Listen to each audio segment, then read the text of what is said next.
Assalamualaikum warahmatullahi wabarakatuh. Perkenalkan, nama saya Ayu Septiani. Saya dari Prodi Teknik Informatika. NIM saya 24090116. Di sini saya akan mempresentasikan dan menjelaskan tentang VPN dan TCP atau IP. VPN dan TCP atau IP. Di sini saya akan menjelaskan satu persatu, dimulai dari VPN. Apa itu VPN? VPN itu merupakan singkatan dari Virtual Private Network atau jaringan pribadi virtual. VPN ini membuat koneksi jaringan privat di antara beberapa perangkat melalui internet. VPN ini digunakan untuk mentransmisikan data secara aman dan anonim melalui jaringan publik. Cara kerja VPN ini dengan menyembunyikan alamat IP pengguna dan mengenkripsi data sehingga tidak dapat dibaca oleh siapapun yang tidak berwenang untuk menerimanya. Nah, terus apakah penggunaan VPN itu legal? Dilansir dari business.com, penggunaan VPN tentu saja merupakan tindakan yang legal dan tidak melanggar hukum. Hal tersebut karena mengacu pada kegunaan dari VPN, yakni menjadikan sambungan internet pribadi dan aman. Tetapi VPN juga menjadi ilegal dan bermasalah apabila digunakan untuk mengakses jaringan menuju perbankan online atau email bisnis. Penggunaan VPN di Indonesia bukan rahasia lagi, pengguna internet di Indonesia sangat banyak. Menurut Sekjen Abdil Heri Kasfi, sekitar 68,8% penduduk Indonesia sudah terhubung ke internet. Pengguna VPN di Indonesia sendiri mencapai 41% dan merupakan yang tertinggi di dunia. Fungsi utama VPN sebenarnya adalah menyembunyikan identitas kita di dunia maya, namun survei yang dilakukan oleh Global Web Index mengatakan bahwa sebagian orang Indonesia menggunakan VPN untuk mengakses situs-situs yang diblokir. Sementara, penggunaan VPN untuk alasan privasi lebih banyak dilakukan oleh pengguna di Eropa. Dari penelitian tersebut juga diketahui bahwa beberapa kantor memblokir situs media sosial atau situs untuk mendownload film dan musik.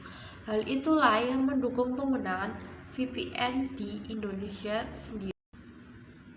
Lalu, manfaat dari VPN itu ada remote access, bypass, mengamankan informasi pribadi secara anonim, data dienkripsi, dan enkripsi informasi perangkat.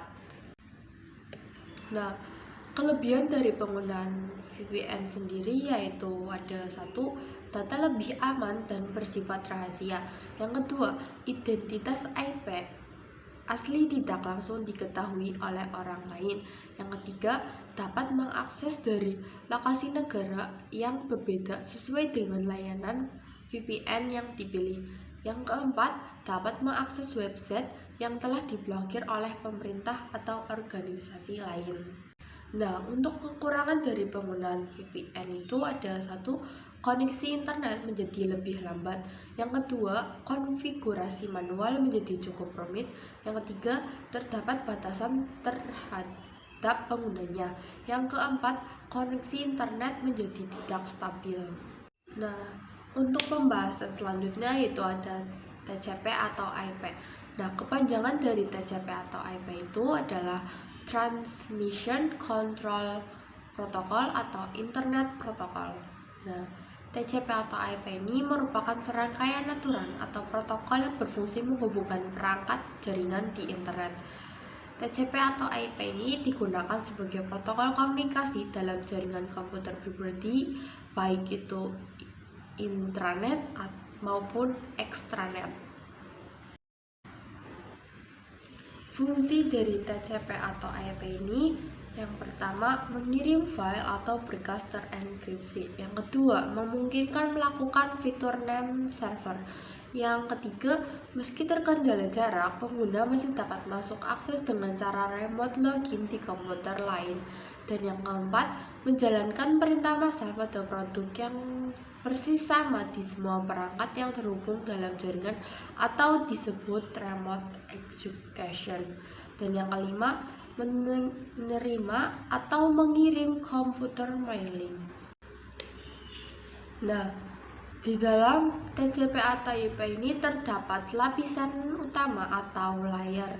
Apa saja lapisan utama atau layar TCP ini? Yang pertama itu ada aplikasi layer atau lapisan aplikasi. Yang kedua, transport layer atau lapisan transportasi. Yang ketiga, network layer atau lapisan jaringan. Dan yang keempat, network interface layer atau lapisan antarmuka jaringan. Keunggulan dari TCP atau IP ini ada satu, membantu pengguna bekerja secara independen dari sisi operating system. 2. Menggunakan client server arsitektur yang lebih terukur. 3. TCP atau IP sudah support berbagai jenis routing berbeda. 4. TCP atau IP merupakan high level protokol standar di mana dapat melayani pengguna secara luas. Selesai sudah pembahasan tentang VPN dan TCP atau IP. Saya ucapkan terima kasih dan minta maaf apabila ada salah kata. Wassalamualaikum warahmatullahi wabarakatuh.